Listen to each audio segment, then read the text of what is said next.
Shalom, selamat pagi. Mari bergabung di SST pada pagi ini ya, sambil memuji kebesaran Tuhan pada pagi ini. Tuhan memberkati.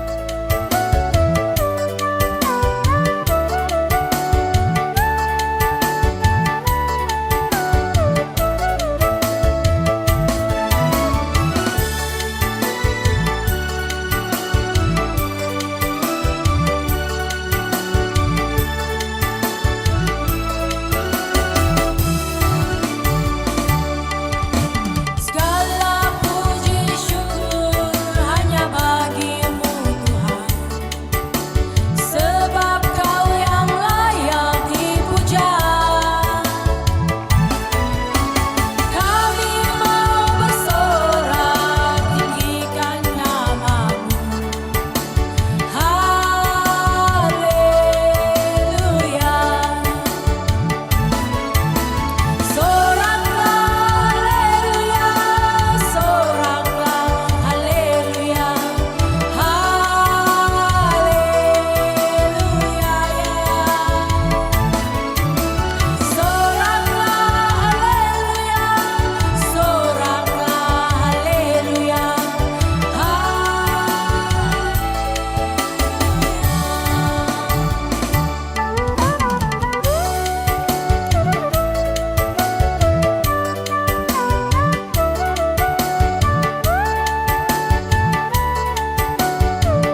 memuji-Mu, baik di dalam suka dan duka, sebab Kau layak terima pujian, sebab Kau layak terima pujian, sebab Kau layak ku agungkan, Yesus, Raja di atas segala raja,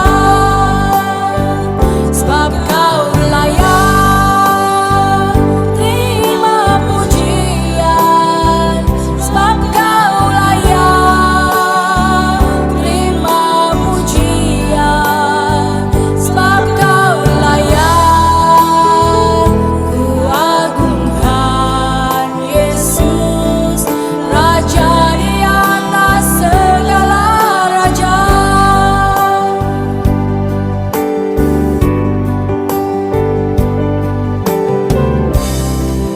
Biarlah semuanya memuji-puji Tuhan, sebab hanya namanya saja yang tinggi luhur.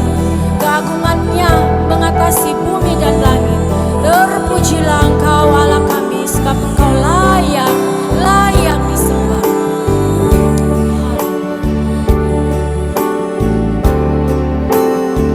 Sebab Kau layak terima pujian, sebab Kau layak terima pujian, sebab Kau layak ku agungkan, Yesus, Raja di atas segala raja, sebab Kau layak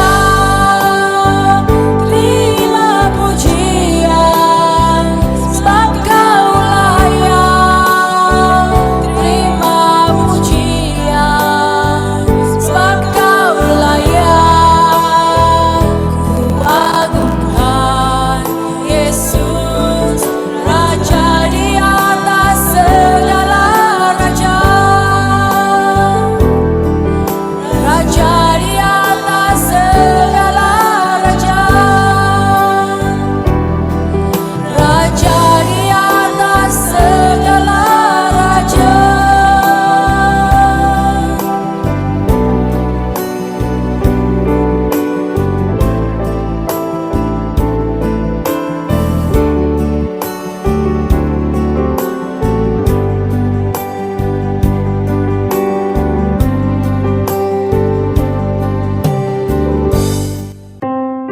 Jemaat yang dikasihi oleh Tuhan Yesus Kristus, ini saatnya untuk kita memberi yang terbaik untuk Tuhan. Saya rindu untuk membacakan kita satu kebenaran firman Tuhan dalam 2 Korintus pasal 9 ayat 7. Demikian firman Tuhan, hendaklah masing-masing diberikan menurut kerelaan hatinya, jangan dengan sedih hati ataupun karena paksaan, sebab Allah mengasihi orang yang memberi dengan sukacita. Nah saudara, mari kita memberi dengan sukacita karena Allah sangat mengasihi kita. Mari kita berdoa. Haleluya. Bapa yang di surga, kami mengucap syukur atas berkat-Mu, atas penyertaan-Mu sepanjang hari dan minggu yang telah kami lewati.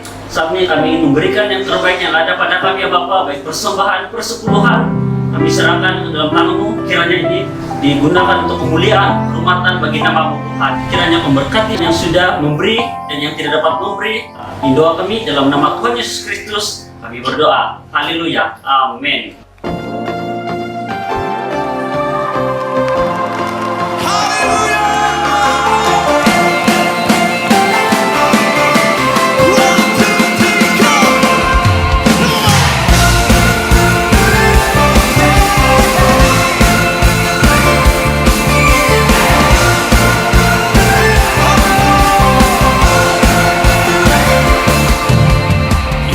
Shalom saudara yang terkasih, yang ada di dalam nama Tuhan Yesus. Sebuah sukacita jika hari ini kita bisa kembali untuk belajar akan firman Tuhan. Saya rindu, mari siapkan hatimu untuk berdoa dan juga menerima firman Tuhan. Mari kita berdoa. Bapa di sorga, terima kasih untuk hari ini ya Tuhan. Jika Engkau beri kami kesempatan belajar akan firman-Mu, mendengar akan firman-Mu. Hamba berdoa berkati umat-Mu Tuhan, untuk mereka menangkap yang daripada Tuhan. Dan biarlah roh pengertian turun atas setiap kami ya Bapa. Dalam nama Yesus kami berdoa, haleluya. Amin, haleluya. Saudara, saya yakin setiap saudara sangat diberkati dalam beberapa bulan ini. Kita mengalami terobosan demi terobosan. Dan hari ini kita akan belajar sekali lagi dengan satu topik yang saya berdoa engkau akan diberkati. Menaklukkan ketakutan dan keputusasaan. Kalau saudara engkau duduk dengan saudarimu, keluargamu, kawanmu, mari berkatakan. Mari kita belajar menaklukkan ketakutan dan keputusasaan. Haleluya. Saudara yang terkasih, kita tahu bahwa kalau gambar diri seseorang itu bisa rusak ketika tanpa disadari bahwa dia tidak dapat menaklukkan ketakutan dan juga keputusasaan dalam hidupnya. Nah, saat ini kita akan belajar secara khusus ada tokoh di dalam Alkitab di mana dia juga mengalami krisis gambar diri, yaitu Joshua. Ya, saudara, saya berdoa saudara boleh juga sama-sama dengan saya, mari baca Alkitabmu. Ingat, jangan hanya jadi penonton, amin. So kita akan belajar dari hidup Joshua. Sekali lagi bagaimana dia sendiri seorang yang ajaib, seorang yang luar biasa. Tetapi dia juga mengalami krisis gambar diri. Nah saudara, kita akan buka Alkitab kita dalam Yosua 1 ayat 1 hingga 9. Saudara, ayat yang kita baca, saya berdoa saudara mari baca kata per kata supaya saudara boleh menangkap yang dari Tuhan. Ayat 1 berkata, sesudah Musa hamba itu mati, berfirmanlah Tuhan kepada Yosua bin Nun, abdi Musa itu, demikian, hambaku Musa telah mati, sebab itu bersiaplah sekarang, seberangilah sungai Yordan ini, engkau dan seluruh bangsa ini menuju negeri yang akan kuberikan kepada mereka, kepada orang Israel itu. Perhatikan saudara ayat 3, setiap tempat yang akan diinjak oleh telapak kakimu, dikatakan ku berikan kepadamu, seperti yang telah ku janjikan kepada Musa, dari padang gurun dan gunung Libanon yang sebelah sana itu, sampai ke sungai besar, yakni sungai Efrat. Seluruh tanah orang Het sampai ke laut besar di sebelah matahari terbenam. Semuanya itu akan menjadi daerahmu. Seorang pun tidak akan dapat bertahan menghadapi engkau seumur hidupmu. Seperti aku menyertai Musa, demikianlah aku akan menyertai engkau. Aku tidak akan membiarkan engkau dan tidak akan meninggalkan engkau. Ayat yang ke-6, mari perhatikan. Kuatkan dan teguhkanlah hatimu, sebab engkaulah yang akan memimpin bangsa ini, memiliki negeri yang kujanjikan dengan bersumpah kepada nenek moyang mereka untuk diberikan kepada mereka. Ayat 7 diulangi sekali lagi, dikatakan hanya kuatkan dan teguhkanlah hatimu. Dengan sungguh-sungguh bertindaklah hati-hati sesuai dengan seluruh hukum yang telah diperintahkan kepadamu oleh hambaku Musa. Janganlah menyimpang ke kanan atau ke kiri, supaya engkau beruntung kemanapun engkau pergi. Ayat 8, perhatikan sekali lagi. Janganlah engkau lupa memperkatakan kitab Taurat ini, tetapi renungkanlah itu siang dan malam, supaya engkau bertindak hati-hati sesuai dengan segala yang tertulis di dalamnya. Sebab dengan demikian perjalananmu akan berhasil dan engkau akan beruntung. Ayat 9, saudara ambil perhatian lagi. Bukankah telah kuperintahkan kepadamu, kuatkan dan teguhkan hatimu. Janganlah kecut dan tawar hati. Sebab Tuhan Allahmu menyertai engkau kemanapun engkau pergi. Saudara yang terkasih, dari kisah ini kita akan dapat melihat. Baru saja Musa meninggal, yaitu pemimpin dari Yosua. Tetapi tidak lama ketika Musa meninggal, Yosua mendapat panggilan dari Tuhan. Panggilannya bukan mudah. Karena panggilannya dia harus memimpin bangsa Israel, sebuah grup yang besar untuk masuk tanah perjanjian. Saudara, kita tahu, bahkan Yosua sendiri tahu betul seperti apa jenis orang yang dipimpinnya. Mereka adalah bukan orang yang senang diatur, tetapi Alkitab berkata mereka orang-orang yang tegar tengkuk, orang yang keras kepala. Dan saudara perhatikan, itu yang menggetarkan Yosua. Dan hal itu membuat dia bahkan merasa kecil, merasa tidak berdaya. Tetapi yang ajaib, mari dengarkan ini. Tetapi terpujilah Tuhan. Kalau Tuhan yang panggil, Tuhan menjamin. Amin saudara. Dan waktu Tuhan panggil Yosua, dia sendiri juga yang tidak tinggal diam untuk menyertai Yosua. Tuhan tidak tinggal diam karena Tuhan tahu bahwa Yosua perlu pertolongan Tuhan. Tuhan tidak tinggal diam dan Tuhan bekerja di dalam hidup Yosua. Hari ini saya mau berkata buat setiap saudara, Tuhan yang juga sama.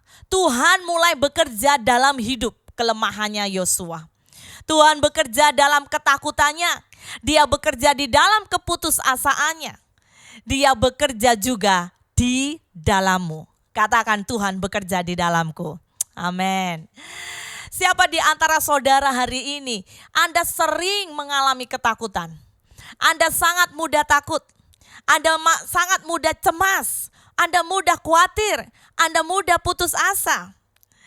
Saya mau berkata hari ini, dengar saudara, dia yang bekerja di dalam hidup Yosua, dia juga bekerja di dalam hidupmu. Amin. Yes. Dan hari itu saya mau berkata, Tuhan tidak tinggal diam. Tuhan sangat tahu siapa Yosua. Tuhan tahu apa yang dialami oleh Yosua. Dan Tuhan bekerja menguatkan Yosua. Kalau Anda perhatikan dari ayat 6, 7, 8, bahkan 9. Saudara, 3 kali Tuhan berkata kepada Yosua, yaitu apa? Kuatkan dan teguhkan hatimu. Kuatkan dan teguhkan hatimu. Kuatkan dan teguhkan hatimu. Saudara, huruf ini atau ulangan yang ketiga kali itu menunjukkan betapa Tuhan sangat concern kepada Yosua. Ya, sebab apa? Sebab Tuhan tahu dan Tuhan sangat sayang Yosua. Dan saudara perhatikan, kenapa Tuhan berkata terus, kuatkan dan teguhkan hatimu, kuatkan dan teguhkan hatimu. Alasannya di ayat yang kelima. Ayat kelima berkata apa? Sebab seperti aku menyertai Musa, demikianlah aku akan menyertai engkau. Aku tidak akan membiarkan engkau dan tidak akan meninggalkan engkau. Amin saudara. Dan hari ini dengar, saya mau berkata buat setiap kita, demikian juga Tuhan mau berkata buat Anda dan saya. Demikian aku atau Tuhan yang sudah menyertai Musa. Ya, maka Tuhan sendiri yang menyertai Yosua. Demikian juga yang namanya aku atau Tuhan yang sudah menyertai Yosua, maka dia juga adalah Tuhan yang menyertaimu. Katakan haleluya. Dia akan menyertaimu saudara. Ya, coba perkatakan buat keluargamu, buat jiwamu, bahwa Tuhan menyertaiku. Aku tidak perlu takut. Amin. Ya, Tuhan yang sama yang menyertai Yosua, itu juga Tuhan yang sama yang menyertai engkau dan saya. Jadi jangan kecil hati, jangan tawar hati. Amin. Haleluya. Nah, dari pelajaran kisah Yosua, apa yang bisa kita pelajari? Yang pertama, kita bisa belajar bagaimana Tuhan itu beserta dengan kita. Amin saudara, dalam hidup ini ada penyertaan Tuhan. Ada penyertaan Tuhan di dalam hidup kita. Tuhanlah yang senantiasa menyertai kita kemanapun kita pergi. Sekali lagi dia dipanggil Immanuel, Immanuel. Dia tidak pernah meninggalkan kita sendiri. Tuhan ada ketika hidupmu sedang merasa sukacita, merasa senang. Tetapi Tuhan yang sama juga ada ketika hidupmu sedih. Tuhan yang ada di dalam hidupmu dan hidupku di saat kita kelimpahan. Tetapi juga Tuhan yang sama, Tuhan ada bersamamu ketika engkau kekurangan. Tuhan ada bersama dengan engkau juga di saat engkau sehat, tetapi Tuhan yang sama di saat engkau sedang sakit, saudara. Mari perhatikan dan ingatlah, Tuhan tidak pernah tinggalkan kita. Bahkan Tuhan yang sama juga menyertai engkau di saat engkau sukses, di saat engkau berjaya, di saat engkau berhasil. Tetapi Tuhan yang sama akan menyertai engkau di saat engkau gagal. Di saat engkau ada di dalam titik terendah di dalam hidupmu, Tuhan ada bersamamu. Tuhan ada bersama dengan kita, bahkan saat engkau beriman luar biasa. Oh ya Tuhan, aku beriman. Tetapi Tuhan yang sama juga sebetulnya ada, saya mau berkata, di saat imanmu sedang lemah. Jadi saya mau berkata buat saudara, jangan pernah engkau takut. Amin, saudara. Ya, saya mau berkata, jangan salah juga. Tuhan tidak memaksa kita untuk tidak boleh takut. Sebab apa? Itu hal yang sangat normal. Ketika kita mengalami ketakutan, kita cemas, kita khawatir. Tetapi ingat poinnya adalah di sini. Tuhan tidak mau engkau dikuasai oleh ketakutan. Saudara, saya mengenal ada seorang yang bernama Joyce Meyer, seorang hamba Tuhan yang luar biasa. Dan dia adalah hamba Tuhan internasional yang luar biasa. Tuhan pakai dia dengan ajaib. Tetapi ketika kita tahu background hidupnya, saya percaya engkau akan diberkati. Kenapa, saudara? Dia mengalami sebuah titik di mana dia juga melewati lembah kelam, bahkan hidup yang sangat kelam. Tetapi Tuhan bisa angkat dan Tuhan tinggikan dia dengan ajaib. Dia memiliki background ketika sejak kecil, saudara, dia dianiaya secara seksual oleh ayahnya. Dia mengalami kehancuran keluarga. Sebagai seorang anak gadis, dia mengalami kecewa. Dia mengalami luka batin. Dia mengalami kepahitan. Dan juga dia mengalami khususnya kehancuran dalam dia memulai berkeluarga. Dia juga mengalami kehancuran dalam rumah tangga yang pertama.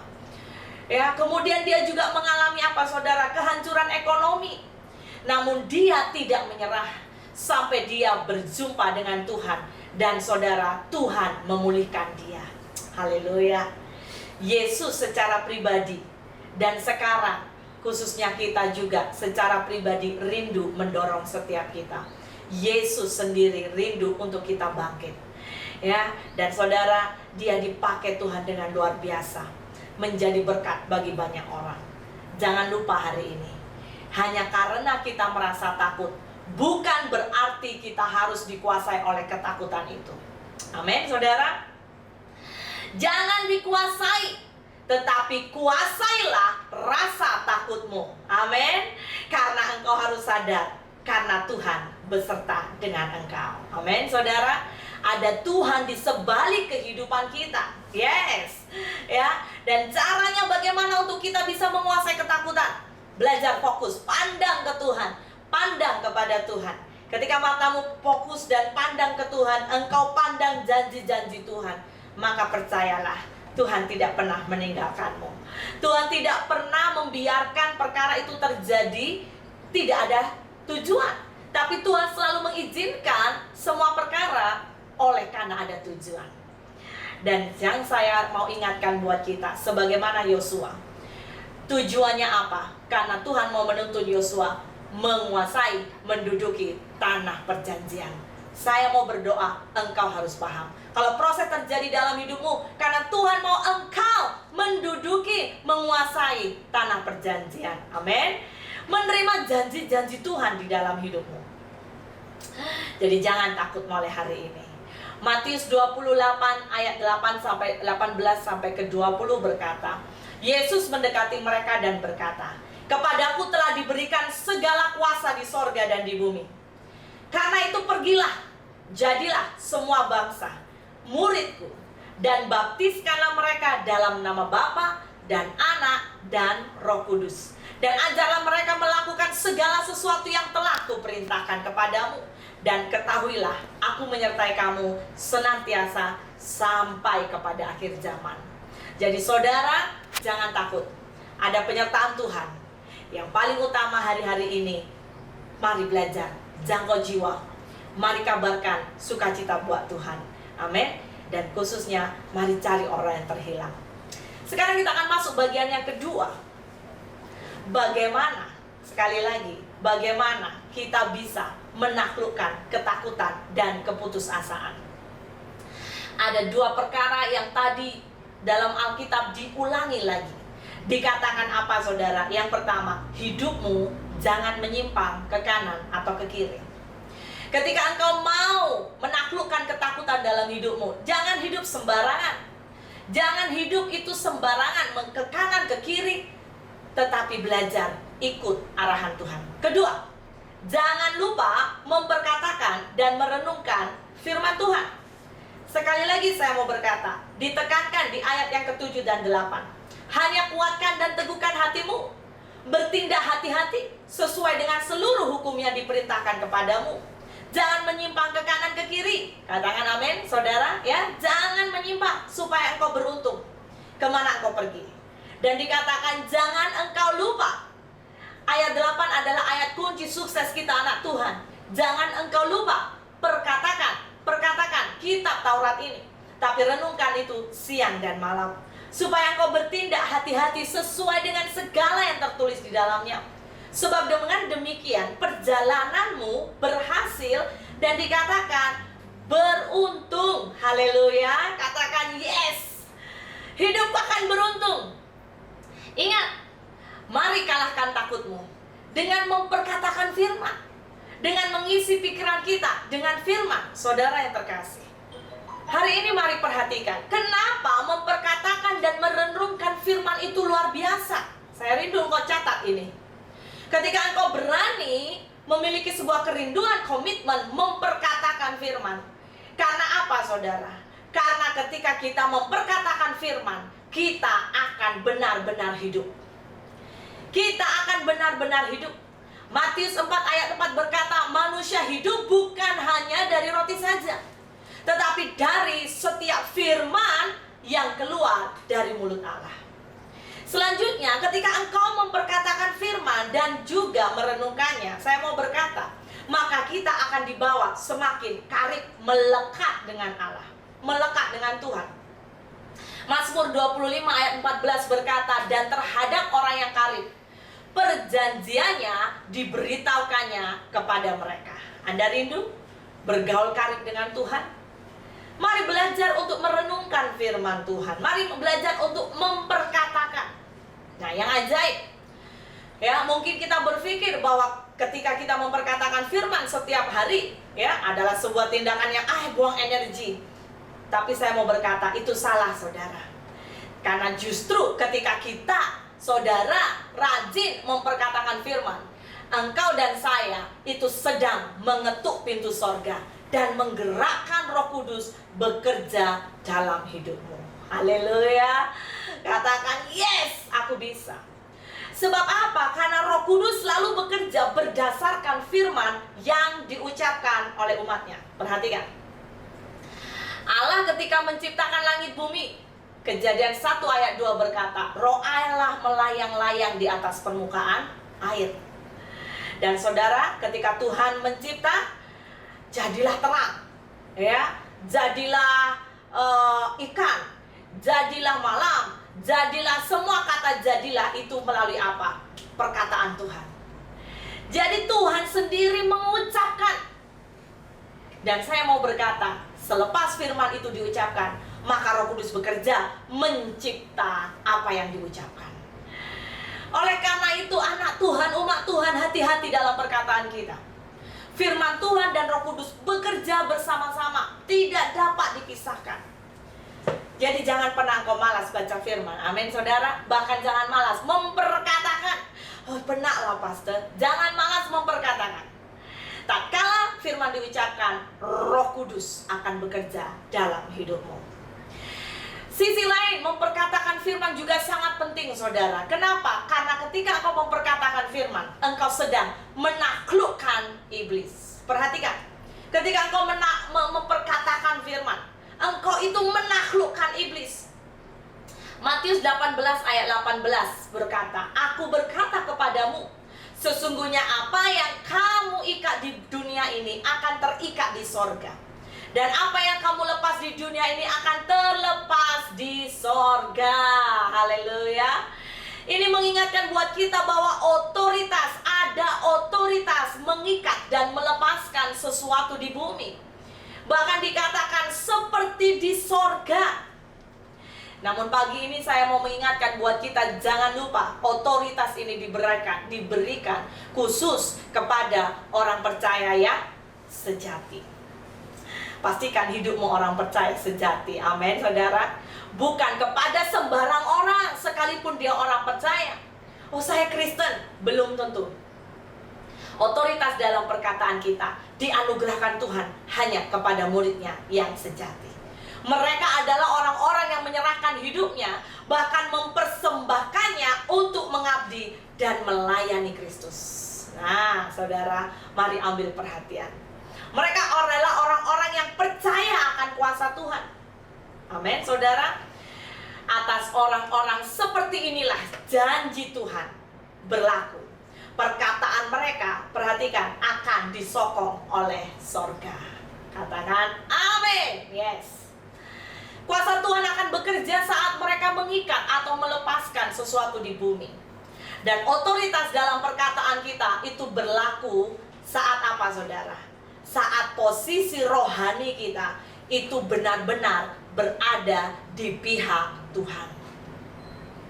Kalau kita mau belajar salah satu kisah atau contoh di Alkitab dari kisah perjanjian baru, kisah para rasul 19 ayat 14 ya, ini kisah yang sangat terkenal, yaitu anak-anak Skewa.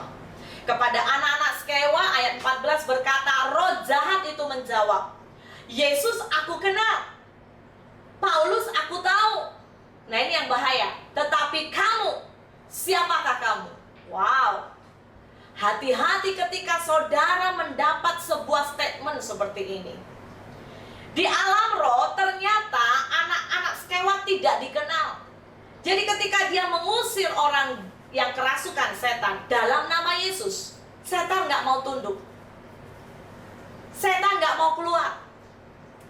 Dari ayat ini saudara itu tersirat, menunjukkan sebetulnya di dalam hidup ini ada 3 pihak alam roh yang kita harus pahami. Yang pertama, pihak Yesus. Kedua, pihak roh jahat. Dan ketiga, pihak manusia, yaitu anak Skewa itu. Setan, hari ini perhatikan, setan hanya tunduk kepada otoritas Tuhan dan orang-orang yang di pihak Tuhan. Sedangkan kepada manusia yang datang mewakili pihaknya sendiri, ia tidak akan pernah tunduk. Ini perbezaannya dengan Paulus. Dikatakan ayat tadi, Paulus aku kenal, tapi engkau siapa? Kenapa? Karena Paulus dikenal di dalam roh. Haleluya. Saya rindu setiap saudara ambil perhatian ini. Apakah engkau dikenal di dalam roh? Di alam roh apakah engkau kenal? Kenapa? Karena setan-setan akan pergi ketika engkau dikenal di alam roh. Amin, saudara. Kuasa memperkatakan firman.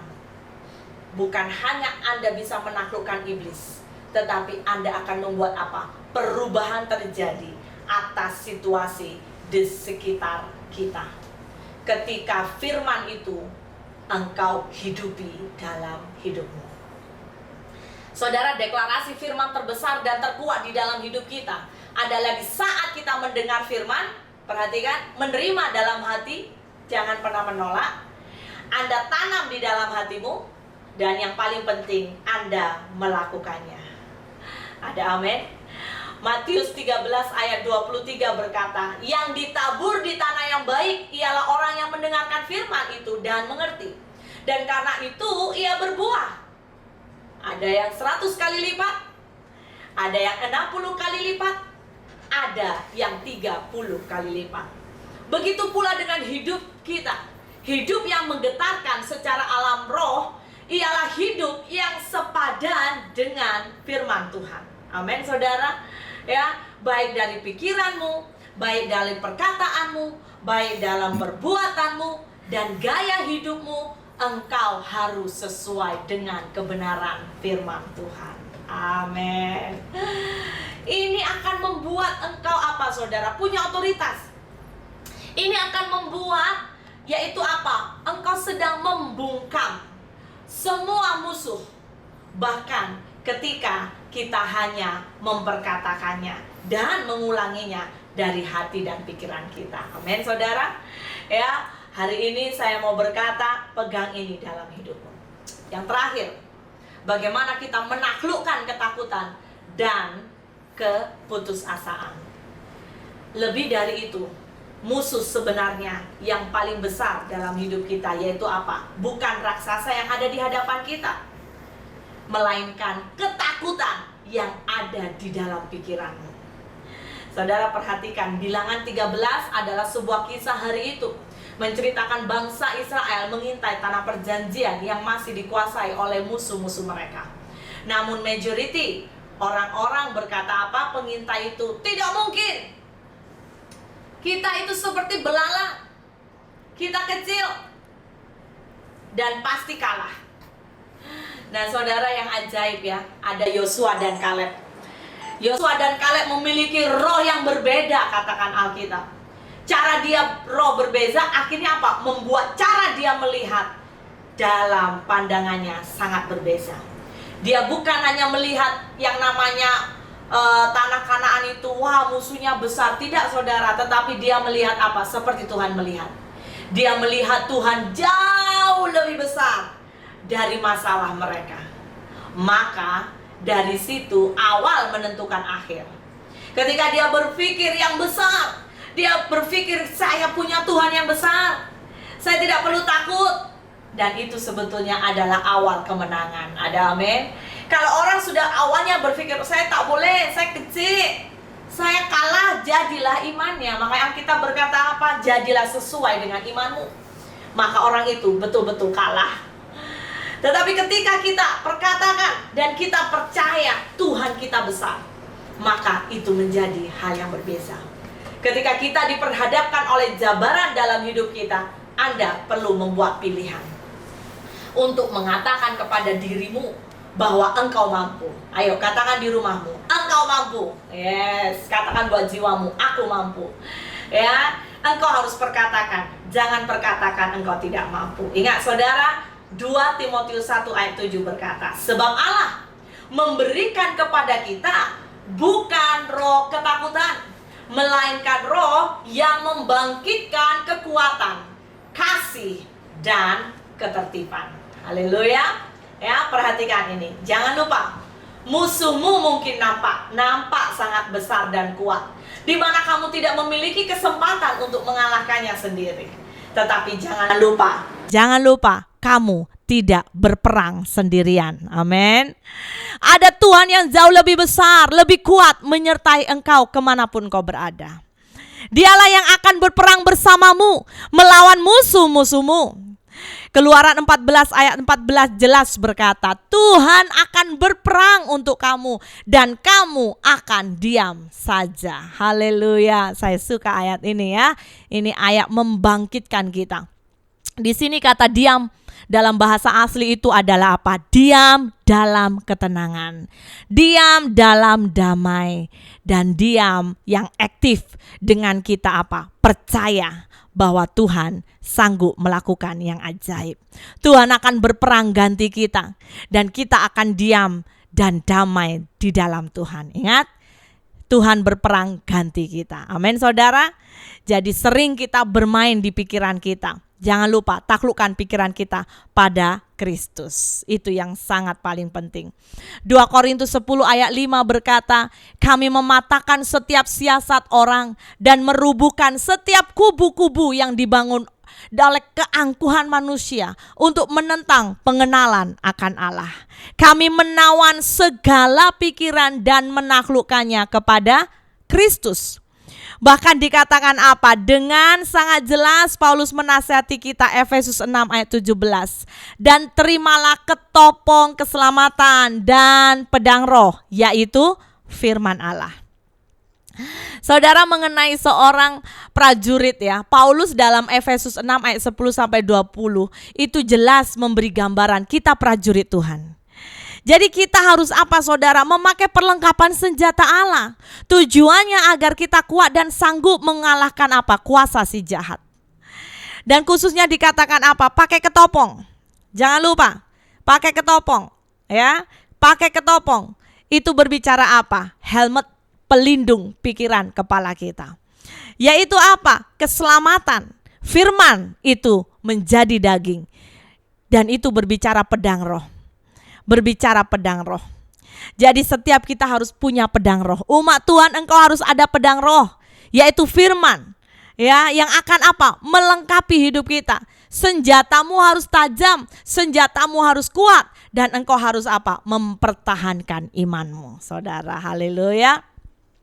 Karena Ibrani 4 ayat 12 berkata, sebab firman Allah hidup dan kuat dan lebih tajam daripada pedang bermata dua. Wow.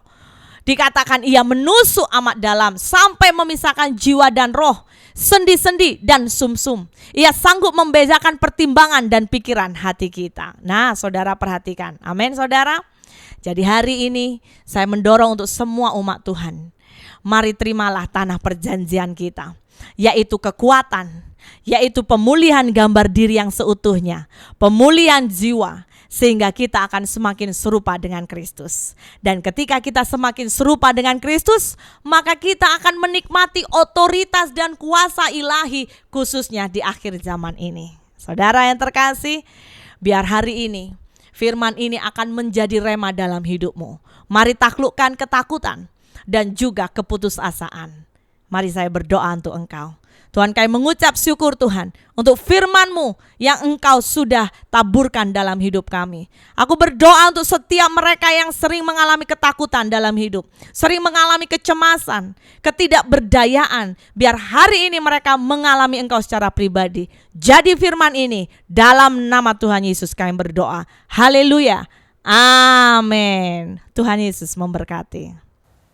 Saudara, mari kita bersama-sama kita deklarasikan deklarasi gambar diri. Dalam nama Tuhan Yesus Kristus, aku percaya bahwa aku adalah ciptaan Tuhan yang sempurna. Aku sudah ditebus dan diperdamaikan oleh Kristus. Aku memiliki otoritas dan kuasa dari penguasa agung Tuhan Yesus Kristus. Aku sangat istimewa, aku sangat berharga. Mulai hari ini hidupku menjadi milik Yesus sepenuhnya. Aku dimeteraikan dan mampu menyelesaikan mandat Tuhan Yesus sampai akhir. Amin, amin, amin. Saudara, kini saatnya mari angkat tanganmu di hadapan Tuhan dan terimalah berkat yang dari Tuhan. Kiranya Tuhan menyinari engkau dengan wajahnya dan Tuhan akan melindungi keluar masukmu. Penyertaan Tuhan ajaib dalam hidupmu. Engkau akan dibawa Tuhan naik, engkau akan dibawa Tuhan bukan turun. Engkau akan menjadi seperti bahkan kepala dan bukan ekor, dan damai sejahtera Allah turun dalam hidupmu. Kiranya persekutuan dengan Allah Bapa, Putra, Roh Kudus menyertai engkau mulai hari ini sampai Maranatha Yesus datang. Haleluya. Amin. Haleluya.